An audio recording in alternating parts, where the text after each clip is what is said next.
할렐루야, 성도 여러분, 오늘은 잠언 7장에 대해서 묵상하겠습니다. 오늘 본문은 5장에서 7장까지 길게 논의되는 음녀에 관한 주제의 마지막 부분입니다. 여기서는 음녀가 어떤 식으로 어리석은 젊은이를 유혹하는지에 대한 구체적 사례를 들고 있는 그런 특이점이 있습니다.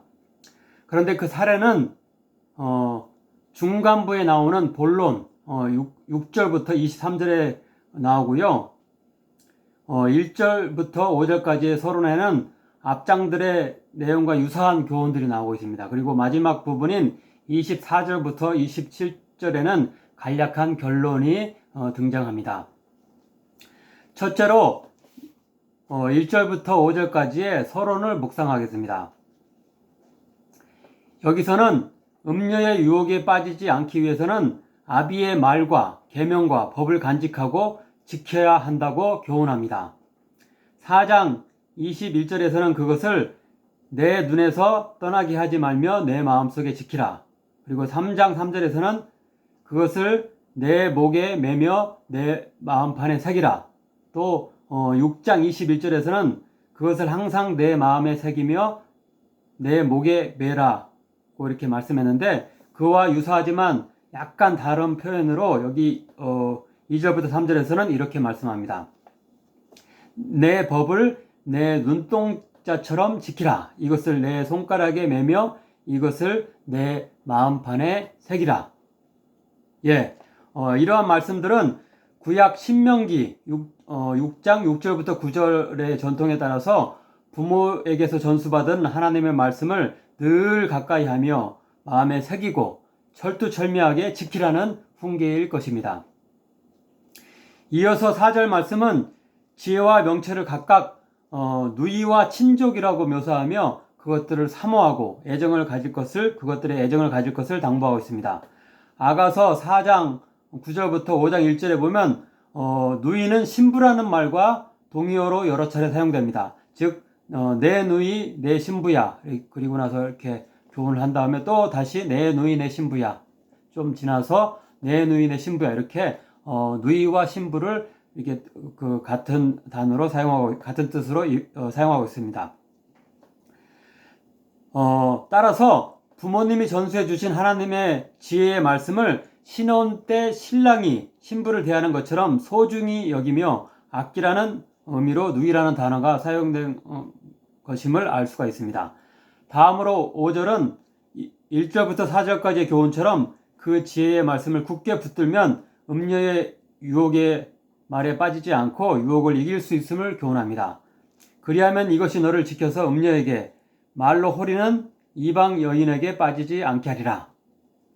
이렇게 서론에서는 부모에게서 전수된 하나님의 지혜의 말씀과 음녀의 유혹의 말을 대조하면서 후자를 이기는 방법은 오직 전자, 즉 하나님의 지혜의 말씀을 굳게 붙드는 것밖에 없음을 가르치고 있는 것입니다. 두 번째로 6절부터 23절까지의 본론을 살피겠습니다. 6절은 아버지가 직접 경험한 사례를 아들에게 교훈하고 있음을 밝힙니다. 내가 내 집 들창으로 살창으로 내다보다가 이렇게 하면 직접 관찰한 것임을 이야기하고 있습니다. 7절은 한 어리석은 젊은이가 유혹의 구렁텅이에 끌려가고 있음을 묘사하고 있습니다. 다음으로 8절은 5장 8절의 교훈, 즉 내 길을 곧 음녀에게서 멀리하라, 그의 집문에도 가까이 가지 말라 라는 말씀과 정반대되게 그 어리석은 젊은이가 음녀의 집 쪽으로 가는 모습을 나타냅니다. 그가 거리를 지나 음녀의 골목 모퉁이로 가까이 하여 그의 집 쪽으로 가는데, 이어지는 구절은 이 불륜의 죄악이 떳떳하지 못한 행위로서 은밀하게 벌어지는 것을 암시하기 위해서 그 시간을 이렇게 말합니다. 저물 때, 황혼 때, 깊은 밤 흑암 중이라. 대낮에 다 이렇게 보일 때 하는 당당한 행위가 아니라는 것을 이렇게 강조하고 있는 것입니다.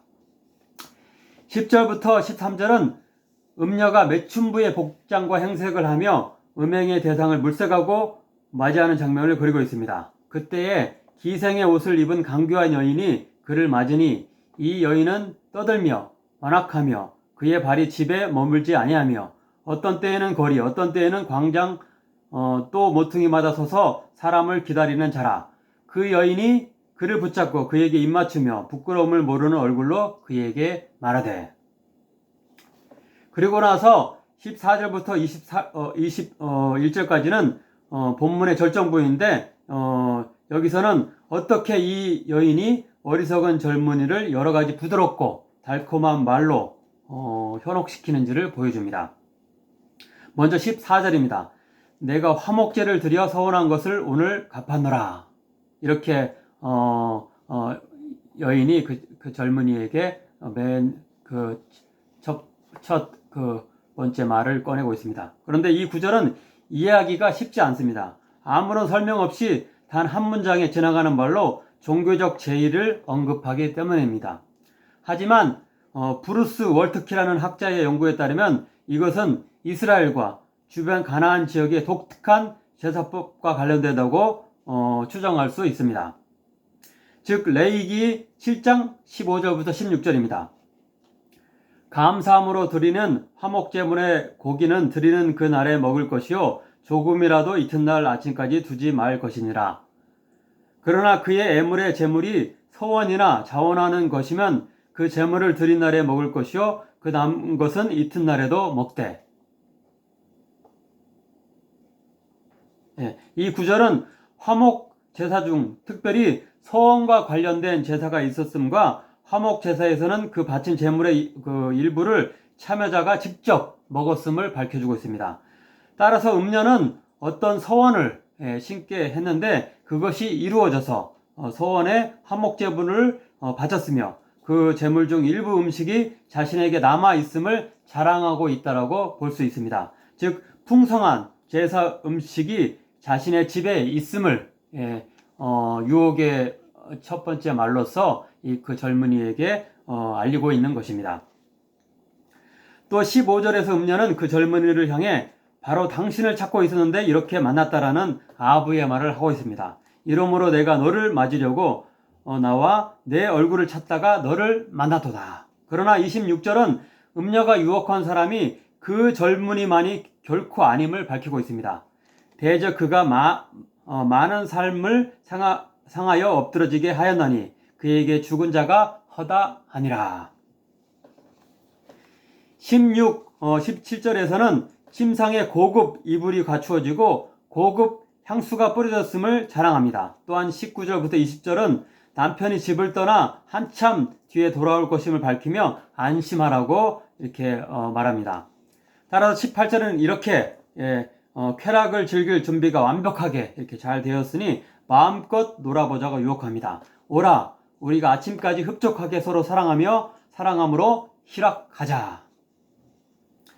21절부터 23절은 이러한 음녀의 유혹의 말에 그 젊은이가 결국 넘어가게 되었는데 그것은 마치 소가 소수장으로 끌려가는 일 또는 죄수가 쇠사슬에 매이는 일 그리고 화살이 간을 뚫는 일 또는 새가 그물에 걸려 죽는 일과 같다고 비유합니다.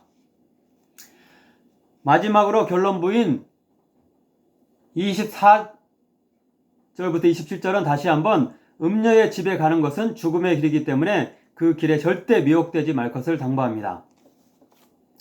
오늘날에도 본문의 음녀 못지않게 다양한 매력으로 우리를 현혹시키는 불륜의 대상들이 주변에 있을 수 있습니다.